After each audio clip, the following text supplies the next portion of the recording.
पाकिस्तानच्या इस्लामाबादमध्ये कारमध्ये स्फोटामध्ये 9 जणांचा मृत्यू।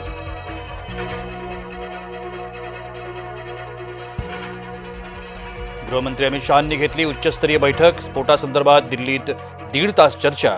जम्मू काश्मीरचे पोलीस महासंचालक बैठकीला हजर। स्फोट घडलेल्या गाडी चालवत होता डॉक्टर उमर। गाडीमध्ये मास्क लावून बसला होता। डॉक्टर उमर फरीदाबाद अतिरेक्यांचा साथीदार। मोहम्मद ओमरच्या दोघा भावांना उचललं। दिल्ली पोलिसांनी संशयितांच्या मुसक्या आवळल्या। मोहम्मद ओमरचा भाऊ अमीरसह आणखी एक स्थानबद्ध। कुटुंबियांकडून मोहम्मद ओमरची पाठराखण।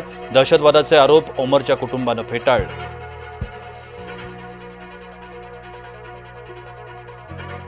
स्फोटाच्या वेळेला परिसरात सुरू असलेल्या मोबाईलचा डेटा जमवणं सुरू।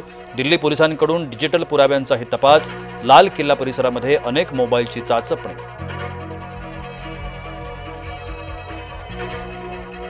दिल्लीच्या स्फोटामध्ये अमोनियम नायट्रेटचा वापर। दिल्ली पोलिसांच्या प्राथमिक तपासात माहिती आली समोर।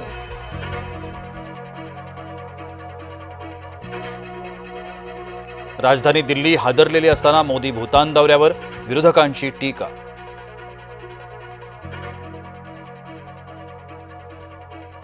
दिल्लीतला लाल किल्ला पर्यटकांसाठी बंद। 13 नोव्हेंबरपर्यंत लाल किल्ला बंद राहणार। लाल किल्ला मेट्रो स्टेशनचे 2 दरवाजेही बंद ठेवण्याचा निर्णय।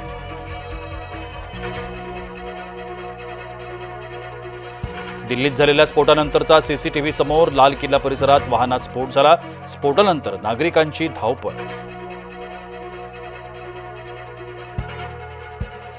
फरीदाबादमध्ये पोलिसांकडून शोध मोहीम। 2900 किलो स्फोटक मिळाल्यामुळे शोध। अल फलाह कॉलेजमध्ये पोलिसांची धाड। दिल्ली पोलिसांच्या हाती लागले महत्त्वाचे धागेदोरे। दिल्ली स्फोटाच्या वाहनाचे नोंदणी प्रमाणपत्र सापडलं। दिल्ली स्फोटामागे पांढरपेशा जिहाद। सुशिक्षित मुसलमान अतिरेक्यांचं षडयंत्र। तपास यंत्रणांना संशय। फरीदाबादमध्ये डॉक्टर शाहीनाला अटक। जैशमध्ये भारतीय महिलांची भरती करण्याची होती जबाबदारी। जैशच्या भारतातील महिला शाखेची जबाबदारी शाहीनाकडे। दिल्लीमध्ये एकापेक्षा अधिक स्फोट। आणखी एका स्फोटाचा व्हिडिओ कॅमेऱ्यामध्ये चित्रित। स्फोटात मृत्यू झालेल्या दोघांची ओळख पटली। स्फोटामध्ये 12 जणांचा मृत्यू। डीएनए चाचणीच्या माध्यमातून मृतांची ओळख पटवली जाणार।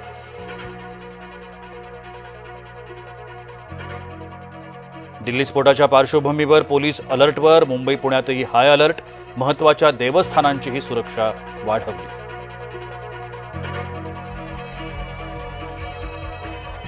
बागेश्वर बाबा यांच्या हिंदू एकता यात्रेच्या वाटेवर सापडली शस्त्रास्त्र। हरियाणातील फरीदाबाद या ठिकाणी शिजत होता भारतावरच्या हल्ल्याचा कट। हरियाणातून जाणार होती हिंदू एकता यात्रा।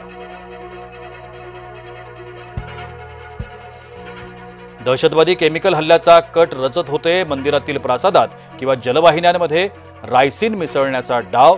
गुजरात एटीएस कडून डॉक्टरसह 2 अतिरेकी अटकेत।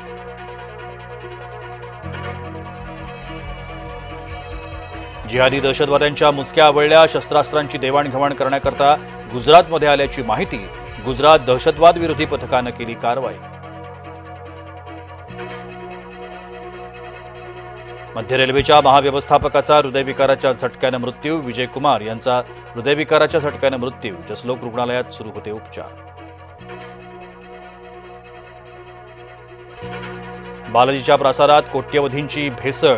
250 कोटी रुपयांच्या भेसळयुक्त तुपाचा वापर। एसआयटीच्या तपासात काँग्रेस कार्यकाळातला घोटाळा उघड। रद्दीतून केंद्र सरकारची 800 कोटींची कमाई। कचरा, जुनी कागदपत्र, निरुपयोगी वस्तू विकल्या।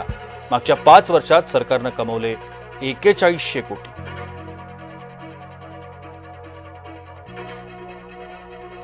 चंद्रपूरमध्ये 24 तासात 5 वाघ जेरबंद। डोमा भागात वाघीण आणि बछड्यांना पकडलं।